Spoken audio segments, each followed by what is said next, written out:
Rétromobile 2013, toujours avec Caradisiac et Alain Bienvenu. On est sur le stand du magazine Youngtimer qui met en avant les véhicules des années 60, 80, 90. Et nous sommes ici à l'occasion d'un anniversaire important, un peu spécial, qui nous rappelle une voiture qu'on voulait tous acheter quand on avait 20, 25, 15, 30 ans. De quoi s'agit-il? C'était craquant, c'était la Peugeot 205 qui est sortie donc en février 80 et qui fête justement à quelques jours près ses 30 ans. Et là nous sommes devant un modèle donc de 1983 qui fait vraiment pas son âge parce qu'elle est en parfait état. C'est une version GT donc qui était un petit peu le haut de gamme disons avec le moteur 1360 à l'époque. Version 5 portes, un état exemplaire. Et on remarque que tout y est, même dans la première version. On voit la silhouette vraiment qui a fait beaucoup pour le succès de la 205. C'est la réussite du coup de crayon à la fois d'une équipe composée à la fois de Pininfarina et de l'équipe de Gérard Velter du centre de style Peugeot qui a commis un ensemble extrêmement homogène, moderne, avec des lignes modernes et à la fois fluides. Et surtout, cette intelligence d'avoir le haillon arrière qui avait oublié la fameuse 104 qui était l'austérité absolue et un petit peu le loupé au moment où la R5 triomphait justement avec son haillon. Alors évidemment, ce modèle s'est décliné. Ah oui, en de multiples versions. Ben, très très vite, il y a déjà 5 versions de moteur dès la première année. La deuxième année, on arrive avec des versions 3 portes en 84 et des versions un petit peu plus sportives. Et sont un petit peu encore les versions GTI, mais on y viendra. Et puis bien sûr des versions diesel, toujours le diesel qui a toujours été le point fort de la marque Peugeot. Et évidemment, Peugeot ne pouvait pas passer à côté d'une motorisation diesel pour sa nouvelle voiture. La déclinaison et la réussite du modèle va durer pratiquement 2 décennies.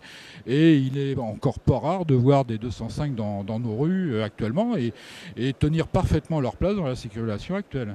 Absolument. Alors évidemment, en point d'orgue de cette évolution des différentes versions, il y avait la fameuse 205 GTI, on va aller la voir. Oui, tout à fait. Il y a eu deux versions GTI.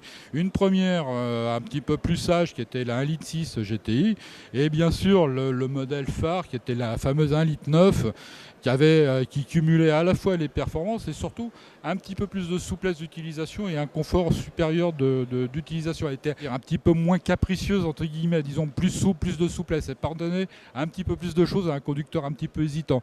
Et surtout, elle était beaucoup plus, enfin à mon avis, à mes souvenirs, elle était un peu quand même beaucoup plus docile qu'une Golf GTI avec pratiquement des performances équivalentes. Alors, on en retrouve évidemment beaucoup sur le marché de l'occasion, sauf que, et c'était notre jeunesse, on les a un peu tordus ces châssis. Alors je ne sais pas comment ça vieillit aujourd'hui. Disons qu'il y a moins de risques avec une bonne 205, ouais, un petit peu des familles, une version 5 portes, ou même une 3 portes avec une motorisation de faible cylindrée qui avait un usage, disons, sage et familial. Effectivement, lorsqu'on arrive dans la gamme des GTI et d'un certain nombre de voitures un petit peu de série limitée, qui ont eu des vocations un peu sportives, c'était des premières voitures pour de jeunes conducteurs, souvent inexpérimentés et aussi enthousiastes qu'inexpérimentés. Elles ont malheureusement beaucoup souffert. Plus sage à notre droite, la Roland Garros. Oui, l'une des nombreuses séries limitées que Peugeot a fait sur la base de 105 et a profité, en étant partenaire du tournoi de tennis des internationaux de France à Roland-Garros, a intitulé judicieusement un cabriolet série limitée Roland-Garros, en plus avec une option, je crois qu'elles étaient toutes vertes, avec un intérieur blanc qui donnait tournoi de Roland-Garros se disputant fin mai, début juin.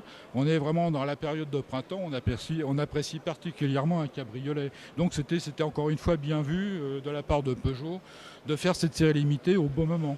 Un slogan qui va se rappeler à nos souvenirs. Elle s'habille en jean et sort en bande. La fameuse 205 Junior qu'on va aller voir aussi. C'était plutôt que de proposer elles étaient rarissimes les GTI sur le marché de l'occasion. Donc les jeunes qui voulaient accéder à une voiture un peu sportive, Peugeot a fait une 205 Junior qui avait... C'est un petit peu comme une fameuse boisson gazeuse des années 70 qui avait le goût, l'air d'eux, etc., etc. Et qui ressemblait vraiment à une GTI, qui avait tout d'une GTI, sauf qu'elle avait une motorisation un peu plus modeste et surtout un habillage jaune en s'habillant en intérieur en jean, et d'où cette publicité assez bien trouvée d'ailleurs. Dernière voiture sur ce stand qu'on va aller filmer. on passe dans le monde sportif. Peugeot sait qu'avec la 205, il y a une voiture vraiment extrêmement moderne et a besoin de reconstruire son image. C'est-à-dire que la 205 est à la fois une sauveuse de la marque sur le marché intérieur, puisqu'elle se vend très bien, elle restera de nombreuses années en tête des ventes en France, mais il faut aussi redorer l'image du groupe à l'étranger. Et rien de mieux que de passer par la compétition. Et ça correspond aussi à l'arrivée de Jean Todt à la direction de Peugeot Sport, et qui concocte une version survitaminée de la 205, qui est la fameuse Turbo 16, qui va régner pendant 2 ans sur tous les rallyes, avec des gens comme Vatanen, Kankkunen, Salonen, et même Michel Mouton qui en conduira une à quelques reprises. Voilà, la grande époque des fameuses groupes B qui avaient une puissance évaluée à plus de 400 chevaux sur des spéciales de rallye sur route ouverte. Un monde étonnant et qui a fini tragiquement par l'accident de la Lancia de Henri Toivonen au Tour de Corse, et qui a amené une interdiction brutale des groupes B pratiquement immédiate et radicale, et qui a vu la disparition à la fois de la 205 Turbo 16, mais aussi des fameux Audi Quattro, des Lancia, des Ford, des MG, enfin de tous ces monstres plus ou moins adaptés à la route, disons. La 205 fait partie de notre inconscient, en quelque sorte, collectif automobile commun, à nous les Français. Tu as quelque chose à ajouter sur ce modèle-là? Mais les 205 GTI, j'ai eu beaucoup de plaisir à conduire cette auto lorsque j'étais plus jeune et un petit peu plus inconscient sur la route. Et ça reste un très très bon souvenir. Merci Alain.